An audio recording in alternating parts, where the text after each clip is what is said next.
So yeah, some of you are going to say, oh, it's because this is causing extra weight. Well, the problem is this was added after, not before the leak.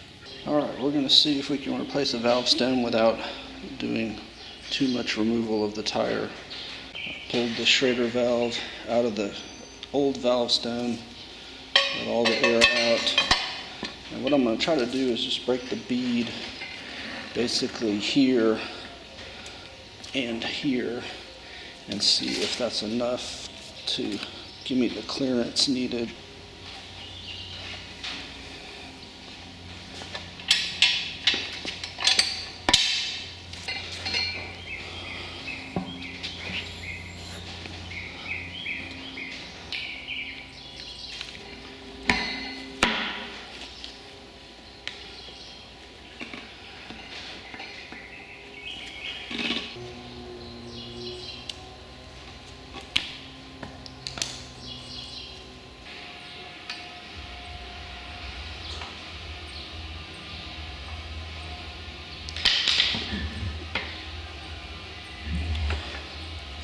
Wipe down the underside with some lacquer thinner to make sure there's nothing on it.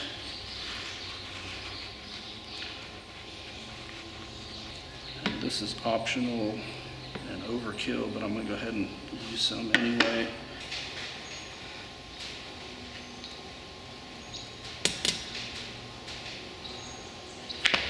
This little tool is pretty cool.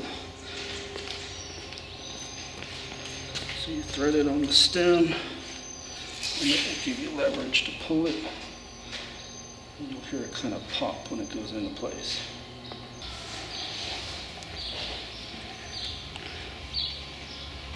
There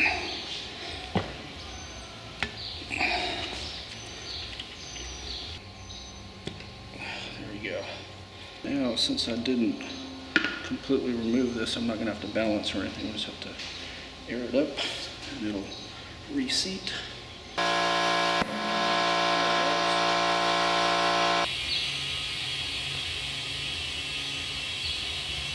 So this is why I recommend you get new valve stems whenever you replace your tires. It's a lot easier to have the tire shop go ahead and do that for you, and that way it's cheap insurance is what it amounts to.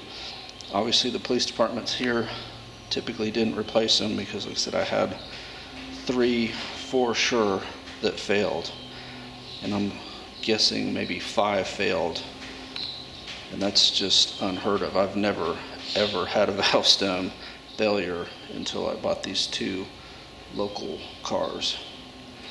So I'm guessing they're cheaping out when they're doing tires, because it had 5 new tires before I got it, the spare and the 4, and already had valve stem failures. So that's crazy.